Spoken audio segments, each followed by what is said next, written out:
I hope everyone had a good bite to eat and a break. We will move now to our storm recovery, storm affected land use policy and implementation approach. We've got Tanya, Rebecca and Mace, I think. Just Rebecca and Mace.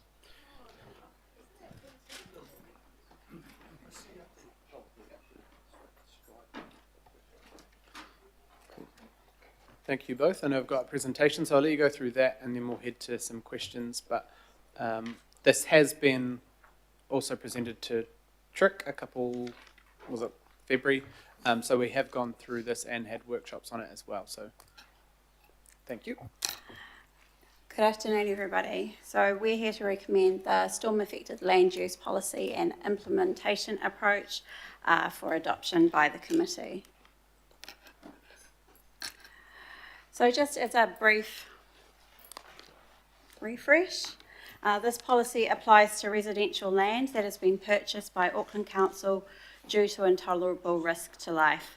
The land is owned by Auckland Council and classified as non-service as it was purchased for safety reasons without a defined service use. The council holds decision-making responsibility on the land.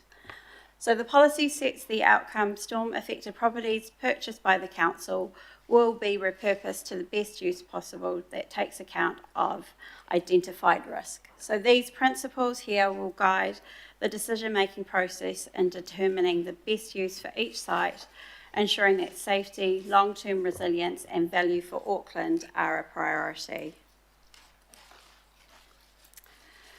So this slide just outlines the policy's progress, and once adopted, land use assessments will be guided by the policy to determine which properties are suitable for divestment or retention. Retention will apply to properties required for hazard management or those serving an identified need, such as flood resilience or provision requirements that are outlined in existing policy and plans.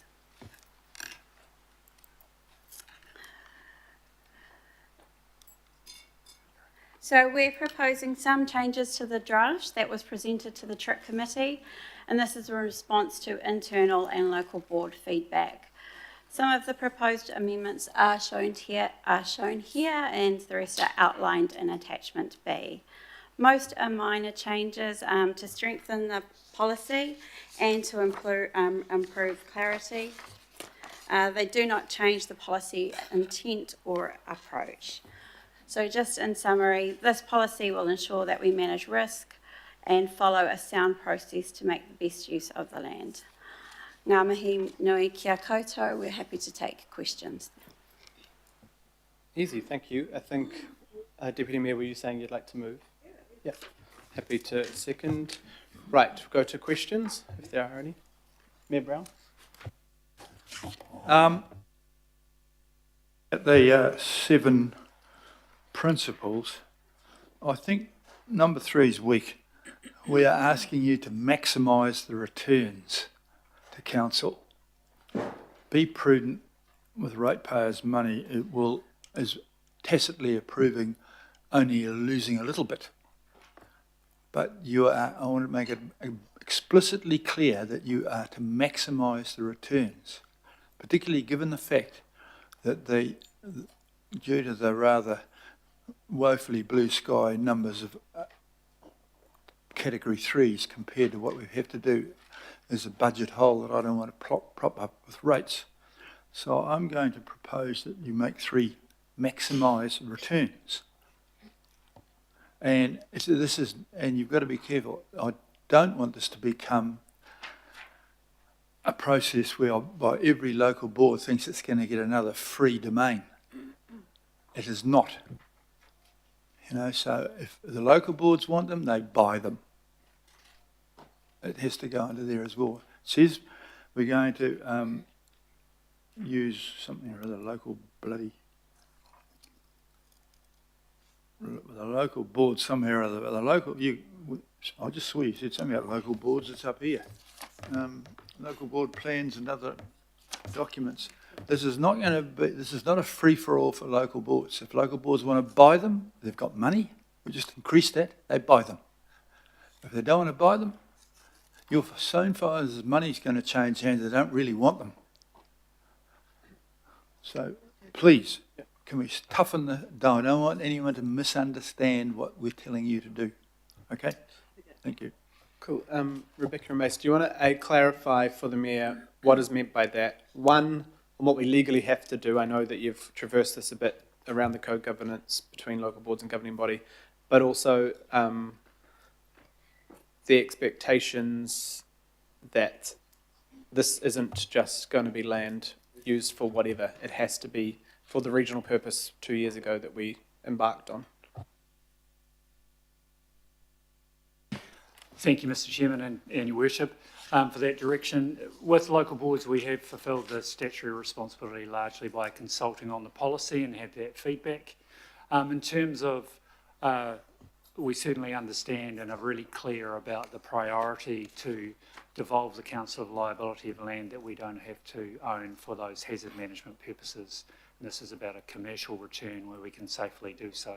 So that's definitely part of the priority and regular feedback to the Transport Resilience and Infrastructure Committee, so you will see the results of that regularly. Well, I accept that you do, because you've heard me bluntly, but be prudent with ratepayers' money is weasel words. And that will excuse all sorts of behaviours. Perhaps, Mr. Chairman, we could use recommendation B for yourself and the Deputy Chair to take that direction on board, and we can make an amendment under your delegation if this passes, of course. Absolutely. I guess to further clarify, just for the Mayor and others listening, that it's like a cascade, right? We will, as far as I understand it, maybe you could answer instead of me saying it, but where we will do our best if the land is safe to sell and develop. The next would be adjoining landowners that might want to purchase, making space for water, and then there'll be unsafe land that we either have to mow or plant trees on. But, and I think maybe the Mayor and I slightly disagree, that if there was a priority that we were going to buy land in that area sometime soon anyway, we would look at that very small portion to keep, right? That's correct, Mr. Chairman. It is a cascade with a hierarchy of priorities where land can safely be developed, but where we can offset other costs, such as transport costs in one case, then we would choose to do that. And that was part of our requirements with the Crown Agreement too, wasn't it? This is not just us making it. We can realise the benefits of optimising or maximising the benefits of this land for Aucklanders. Thank you. Councillor Walker.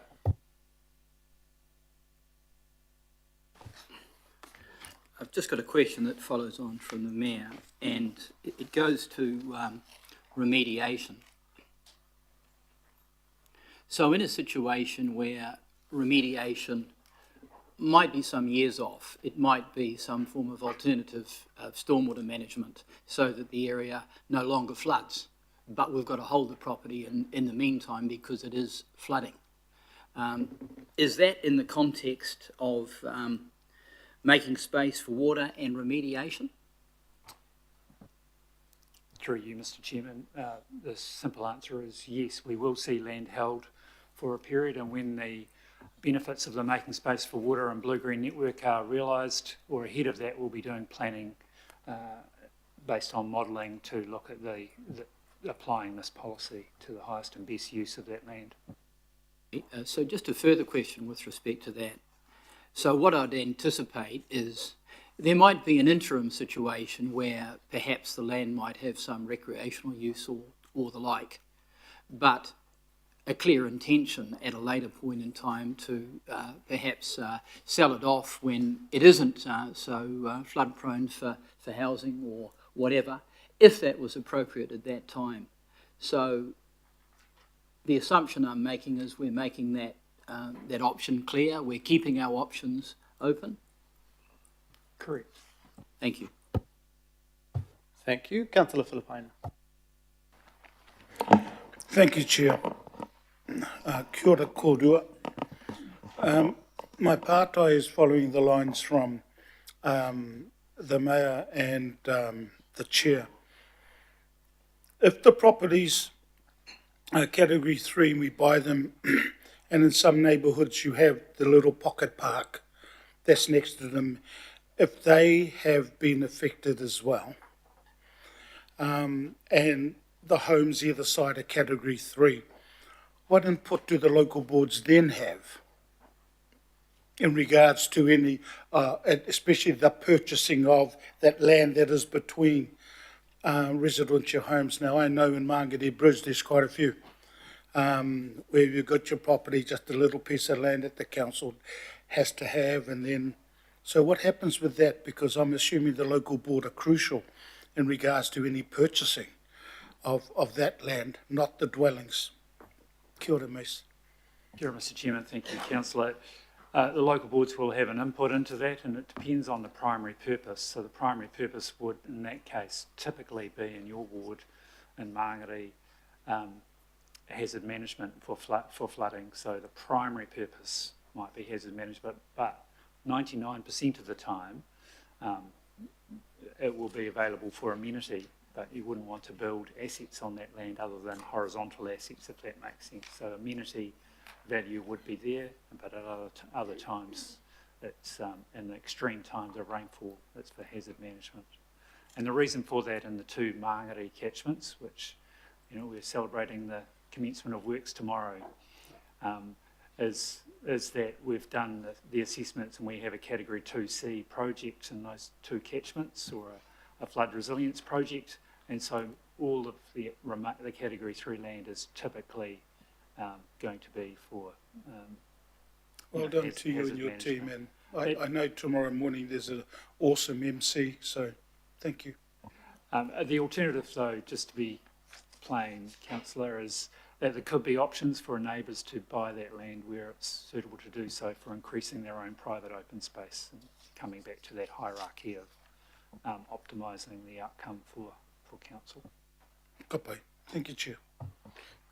Kia ora, Councillor. Member Ashby. Kia ora, thank you. Look, I'm supportive of the line of travel. A couple of questions from a Māori point of view. The first, I guess, is around participation in the commercial part of this, and the opportunity for iwi to participate in that via, you know, advance notice, or the report references iwi being able to review the list of properties in their rohi, at market rates, but that sort of that policy move does support the wider Auckland Plan objectives around economic development. So when we talk about advanced notice, my experience with another soon to no longer exist agency was that was a couple of days at best and didn't really mean anything. So what are we talking about here in practice? So that's question one. And question two is for the other work stream, i.e. the land that isn't appropriate for sale because of continued flood risk. What might that process look like in terms of engagement with both iwi but also local mātāwaka? Thanks. Kia ora, thank you for your question. So firstly, once this policy is adopted and in place, each iwi and whenua will be provided with information regarding the properties within their rohi. They will then be able to signal if they have an interest in those properties, and that will be taken into consideration when we're deciding on whether we retain or divest those properties. If it is decided that we are going to divest those, then, and they are going to go to the open market, it is expected that iwi will be given a month's notice prior to it being available on the open market.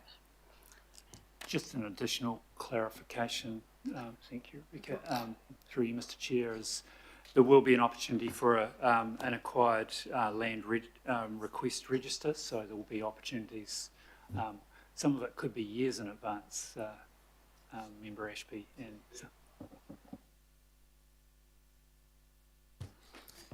you. Councillor Sayers.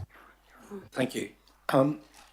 Just a couple of questions around, obviously, this for the land use, mate. So in terms of what documents cover the dwellings and the houses, what policy or guiding principles or do we have that we can reference there in terms of perhaps the sale of the house? And in terms of maintenance, so the Rodney Local Board quite often mentions to me their concerns around houses that are now vandalised, broken into, have grass growing up to the base of the window, basically neglected, and drug use happening in them, and all sorts of kind of nasty things there. So what guides us in terms of the maintenance of those properties and keeping them safe and secure, and you know? Thank you. Through you, Mr. Chairman. Councillor Sayers, yes, we have removed now 235 homes out of the 1,200, and that's we're got to have a program where we're trying to remove those as fast as possible to retain value, any value that are in the homes, but also avoid that undesirable behaviour in neighbourhoods that can occur in some locations. And proactively, there is a number of situations where we don't own the homes yet, where they've been abandoned for a while, of course. But when we do own the homes, we seek to be proactive and working with the local police, also with local communities and neighbours, so they can report problems and we can address them as fast as possible. But it is unfortunate. From time to time there are undesirable behaviours, but the earlier communities can let us know, we can be proactive around that. So I appreciate and empathise with the problem where that occurs. Oh, Member Henade.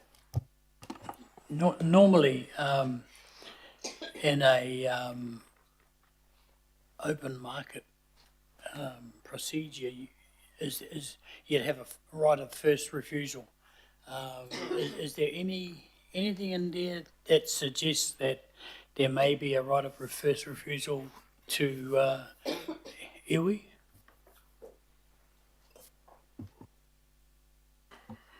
So this policy doesn't cover first right of refusal. What we're saying is that we will provide you with as much information in advance as possible for iwi to indicate if they have a preference over, if they are interested in that land, or if they have any other preferences for that use, to indicate to us, and we would take that into account when we divest or when we look to retain, but that does not include a first right of refusal. So what was the thinking behind not having what is normal practice?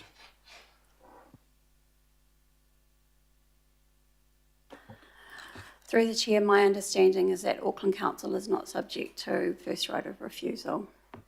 Just through the Chair, this is not Public Works Act either, Yes. is it? For So, sorry. clarification, Mr. Chairman, sorry, Megan. Yes, these weren't obtained under the Public Works Act, so they were obtained willing buyer, willing seller, private, fee simple land. So there isn't a requirement for first right of refusal. What the policy does, as Rebecca's outlined, does allow, though, for a very clear opportunity for iwi Māori to register a future interest, whether commercial, or advise on any tikanga or cultural interest across the land. I hope that helps, Member Henare. Kia ora, good question, thank you. There are no more questions, just looking, oh, sorry, Councillor Walker. A super quick question. Given that a house that's on piles is far more able to cope with remediation, adjustment, shifting it off the site than something that's on a concrete pad, is that something that we're building into what we're doing? Because if we had far more houses that were on piles, we'd have far less of a problem. Through you, Mr. Chairman, yes, homes are being removed, and a recent Our Auckland story, you may have seen, Councillor Walker, where a home was on piles, and the cost of removal, or cost of demolition, would have been not insignificant, but the ability for the removal company to take an innovative approach was to remove those homes. So we think about 30% of the homes can be removed and the best value retained from those homes. But your general comment around having a at-grade slab compared to homes on piles, yes, they tend to be more resilient in an area that's subject to flooding, and you've got more options. Thank you. Councillor Henderson. And Councillor. Thank you. Just a really quick one, because I'm noticing ecological and biodiversity gains addition, and I hugely support that. I'm just wanting to know, because I have a situation in my ward, whether it would cover, for example, an existing wetland where we've now got a Cat 3 buyout next door. It flooded because it was a wetland in the past, and whether we would consider retention, theoretically, to expand the wetland, and would that be covered by that policy proposal there? Through you, Mr. Chairman. The answer is yes. It depends, but more than likely it's right on the edge of a flooding area, and it would be included in the blue-green network and required for that to avoid further harm. Well done. I'll be in touch with the specifics maybe after the meeting, but well done and thanks for the addition. Thanks, Chair. Councillor Fletcher. Oh, thank you. And Chair, I don't intend to speak, so before I ask my question, I would like to acknowledge the progress that we've been able to make under the stewardship of Mace Ward. It's really improved things, especially in the ward that I represent.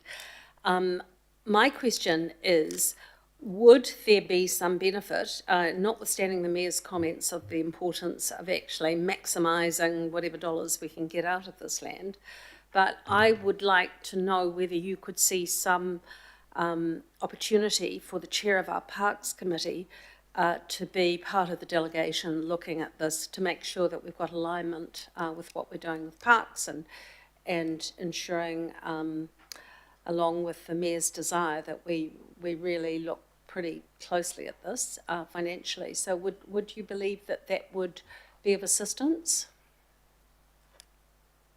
Through you, Mr. Chairman, I think the Parks and Community Facilities staff are making these assessments, and whilst they are identifying some areas for potential service use, those are relatively few. But back through the Transport, Resilience and Infrastructure Committee, Councillor, and there will be opportunity for the Chair to have an oversight and overview of... Thank you. I'd just like to foreshadow that I would like to see the inclusion in the delegations of the Chair of Parks, but I don't need to speak further. I hope you can accommodate that.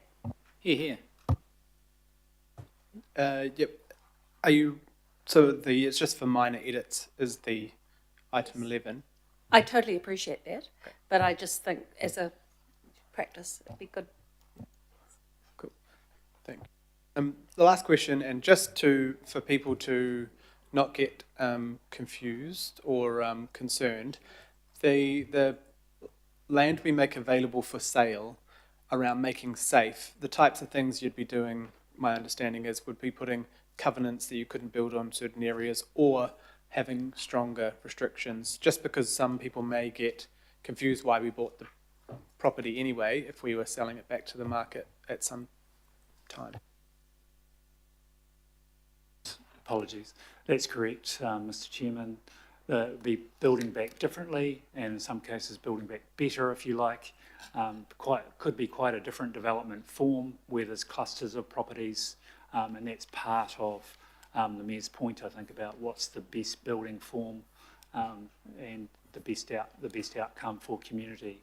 We're also getting feedback from communities. They often want to retain their sense of community and not see and see some building go back in some of these locations where it can safely be done. Thank you. And just the other question around to Councillor Henderson's point, and I think this is maybe some of the concern from local boards too. There's a difference between local park for a pocket park and what will be a making safe, it's blue-green network, making space for water. There is a likelihood that will become a local board asset after, with stormwater delegation over it. But do you want to just describe how that would happen? Because there will be a lot of the blue-green network which is likely to end up sort of the recreation potential will end up in local board responsibility at some point. Thank you, Mr. Chairman. Yes, a lot of that open space, so 50% is our current forecast of the properties developed, will become part of that blue-green network, and that will provide open space amenity for communities in those locations, and local boards will have a particular role to play in its future use and management. Councillor Henderson again. Yeah, thanks. Just a quick one, just in line with the previous yarns. We're going to have communities approach all of us at various points to say, look, I've got an idea or I've got a proposal for this bit of land. Where should we send them to?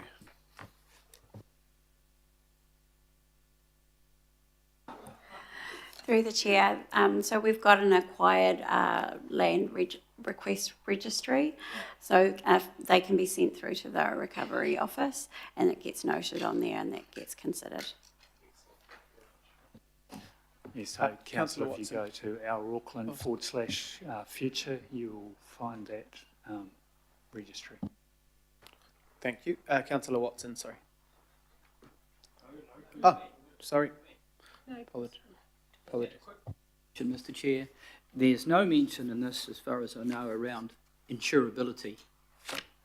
If you can't insure a property, it's very difficult to sell it. The banks won't loan on it. I just bring that to your attention, Mace. I would have thought that was pretty fundamental. Through the chair, that is an amendment we are making to the policy to say ensure that insurability is considered.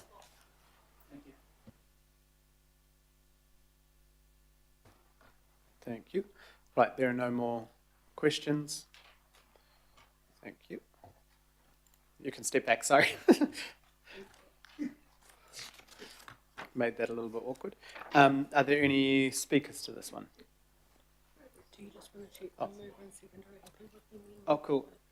Are the Deputy Mayor and Mayor fine with the addition of Councillor Turner as part of those that review any proposed changes or minor edits? Yeah.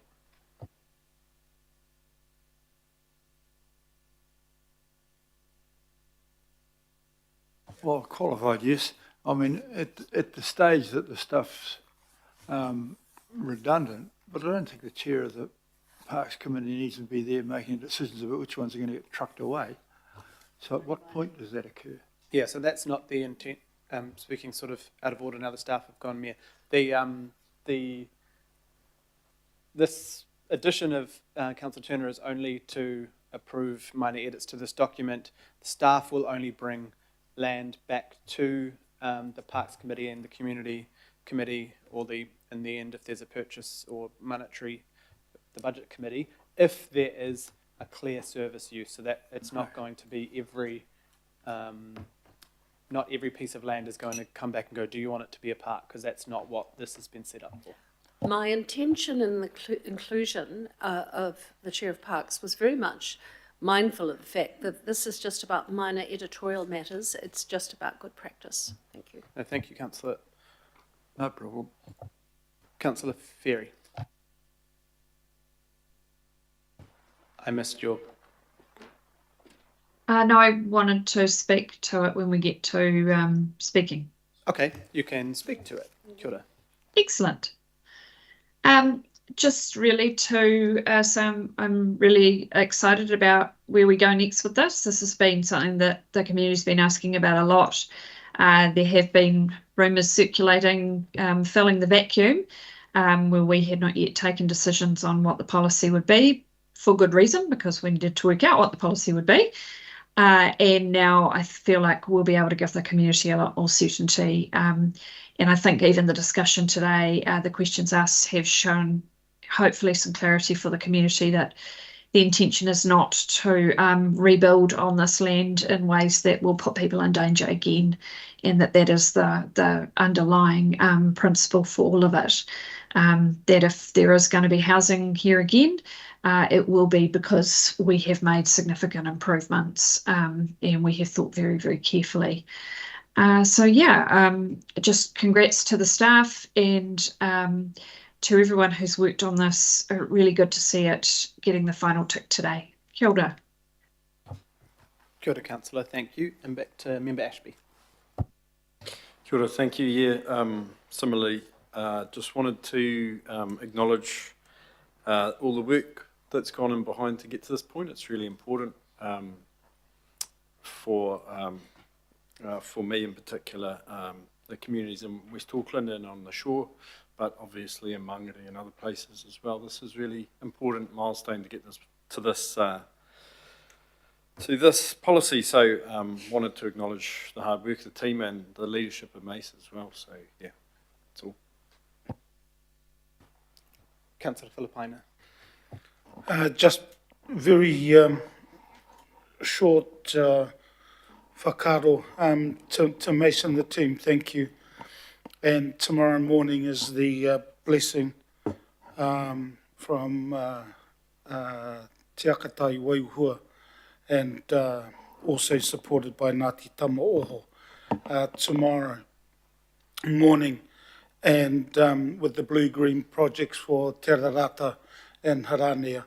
So just to that point, I just want to acknowledge the people around this table and all the work that has been done to get us to this point as the first of the blue-green projects, along with, geez, I forgot the other one, I mentioned it yesterday or the day before, but just wanted to acknowledge the work. So look forward to catching up with those that are attending tomorrow. Kia ora. Kia ora, thank you, councillor. And yes, very clear policy. Obviously thinking of all those affected. This has been really tough for many of our communities who, in most cases, did not want to leave their properties, but they were too unsafe for them to live in. So what we do with this land going forward, we need to be sensitive, but also, as the Mayor says, sensible. All those in favour? Aye. Any opposed? No. Perfect. Thank you. Oh yeah, so that was unanimous. Thanks. Didn't hear what you said, Deputy Mayor, sorry. I wasn't saying no, I was saying no. Yeah, was trying to figure it out. Right, we've got item 12, shaping how Tāmaki Makaurau plans for climate disruption, connected to item 11, of course. Bonnie and Ben, kia ora.